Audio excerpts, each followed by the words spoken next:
أعوذ بالله من الشيطان الرجيم. بسم الله الرحمن الرحيم. الحمد لله رب العالمين، والصلاة والسلام على أشرف الأنبياء والمرسلين سيدنا محمد صلى الله وسلم. Amma baada, ndugu yangu, nikukaribisheni katika mwendelezo na katika chaneli yetu ya Jureej Mo Ruhani, jinsi ya kuweza kusafisha mwili wako ndani ya mwezi huu wa Ramadhani na katika masiku ambayo yaliyopo katika mwezi huu. Ndugu yangu, ndani ya mwezi huu upatikana usiku mkubwa, usiku wenye cheo, usiku wenye nafasi kubwa, usiku uliokuwa mbora kuliko masiku mengine au kuliko miezi elfu. Na tutakuja kuelezea namna gani ukitaka uvune mambo makubwa sana kupitia usiku huu katika darasa na katika video itakayokuja na kufuata baada ya hii. Leo tutazungumzia jinsi ya kuweza kusafisha mwili kupitia masiku haya ya mwezi wa Ramadhani. Ndugu yangu, tunakubaliana kwamba funga ni ibada iliyokuwa kubwa sana. Hata wale ambao huwa mara nyingi wanaotafuta mambo fulani hivi, basi huwa wanataraghab, lakini wanakuwa ni wenye kujipendekeza kwa Allah Mwenyezi Mungu, ili Allah aweze kuwafanyia wepesi kufanikiwa hicho anachokitafuta kupitia funga. Ndio utasikia funga ya siku 3, funga ya siku 5, funga ya siku 7, funga ya wiki mpaka wiki 2 mpaka wiki 3, 21 siku. Sasa leo na katika mwezi huu tupo katika kipindi adhimu na kipindi adimu sana. Nataka kusafisha mwili. Nazungumzia kusafisha, lakini sio kusafisha tu. Kuna mambo mengi sana ambayo una uwezo wewe wa kuyafanya kupitia masiku haya wewe ukiwa umefunga. Ndugu yangu, funga hii na masiku haya, mtu anapokuwa anafunga, kwa hiyo kuna vitu vingi sana vinakuwa ni vyenye kusafishika na kukaa sawa katika mwili wake. Licha tu ya maradhi kwamba sumu utasihu, fungeni mpate afya, mtapata afya iliyokuwa njema, mtapata maradhi yataondoka. Ndio maana yake sumu utasihu. Ukiona maradhi wewe unapendwa sana na maradhi, basi funga. Sasa licha ya maradhi tu, maana yake ni kwamba pia katika mwili kuna vitu ambavyo katika mwili wa mtu takiwa viwe viko sawa. Pia kadhalika funga inasaidia hivyo vitu kuwa sawa. Na kukusudia vitu kuwa sawa ni zile nyota. Nazungumza nyota kwa sababu ni kitu ambacho kipo na kila mmoja anaelewa. Wengine wanaenda kwa wataalamu wa kiganga, wa kimajini, mashetani kwa ajili ya kwenda kutafuta kutengeneza nyota. Sasa wewe ina haja kufika mbali, sijui kwa mwanani huko, mabibi zetu, madada zetu, mama zetu wanaenda sehemu ambazo sizo. Mwisho wa siku inakuwa ni mtihani katika imani zao. Sasa tumia hii fursa ambayo wewe utaweza kusafisha huo mwili wako. Ukiwa umefunga, chukua maji tu, maji. Yale maji ndugu yangu yana siri ni kubwa sana, lakini napendelea kusema chukua maji ambayo yamelala ndani kwako. Usichukue maji ambayo endapo unapotaka kuanza kufanya hii kazi ya kusafisha mwili kupitia masiku haya na funga hizi ambazo unazofunga, hususan katika kipindi hiki ambacho tulichokuwa nacho, hususan kwenda kukimaliza kipindi hiki cha mwezi wa Ramadhani. Chukua maji ambayo maji hayo takiwa yawe yamelala ndani.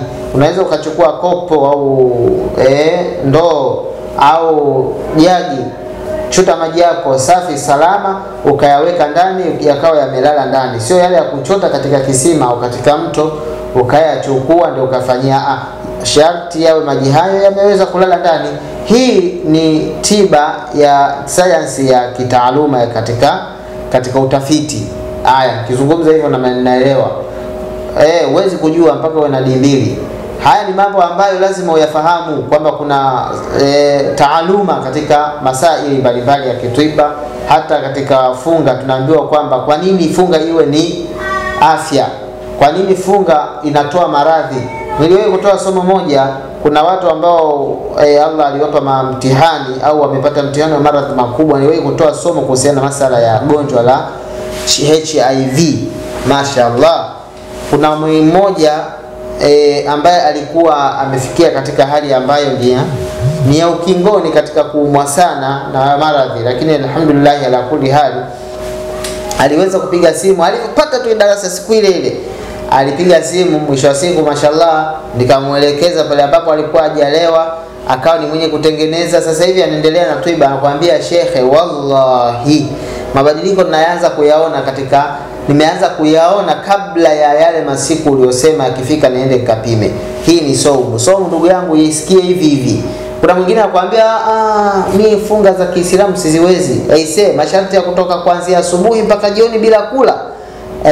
Angalia uzito hichi kitu, lakini sio ile tu kwamba kiimani unafunga kwa ajili ya Allah, lakini ndani ya mwili wako unatengeneza. Kuna vitu vingi vinakaa sawa ndugu yangu. Mwili wa mtu unakuwa umeundika kutokana na vyakula, kuna mafuta na nini. Yale mafuta yale hayakunawirishi wewe tu peke yako wewe kwamba unakuwa na kitambi au unakuwa safi na kadha na nini. Pia kuna vijidudu au kuna wadudu wale mabakteria mnaita. Mabakteria wale pia kadhalika huwa wanastawi kutokana na yale mafuta yale. Kwa hiyo yale huwa yanadhalisha maradhi mbalimbali katika mwili wako. Haya, siingie huko, lakini chukua maji hayo ambayo yamelala ndani kila siku, kila ibada utakayoifanya ibada ya faradhi utakayoifanya, subuhi, dhuhuri, al-asr, magharibi na isha, basi unakuwa na hayo maji hayo, basi unasoma a'udhu billahi minash shaitanir rajim, bismillahir rahmanir rahim. يا أيها الذين آمنوا كتب عليكم الصيام كما كتب على الذين من قبلكم لعلكم تتقون. يا أيها الذين آمنوا كتب عليكم الصيام كما كتب على الذين من قبلكم لعلكم تتقون. Unasoma hiyo aya katika yale maji unayasomea. Soma aya yako hiyo mara 100 tu. Unasoma unayaweka. Unasoma unayaweka. Kisha baada ya hapo maana yake utakuwa ni mwenye kuyatumia hayo maji. Sasa unakuwa ni muendelezo wako huo. Wallahi, ikiwa Ramadhani imeisha alafu ukawa wewe unahisi una vifungo, si una vidude gani vikorombozo katika mwili havijaondoka kwa njia hii ninayokupa, basi ndugu yangu kuna shida kubwa. Lakini shida hiyo sasa wallahi itakuwa ni shida ambayo haihusiani na kiallah.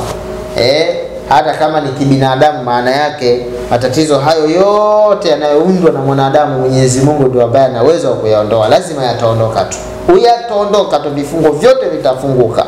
Huku ukiwa unamuomba Mwenyezi Mungu sasa akufungulie kupitia funga yako ambayo unayofunga. Wallahi Allah atakuwafikisha. Wabillahi tawfiqi. Wassalamu alaikum wal afwa minkum.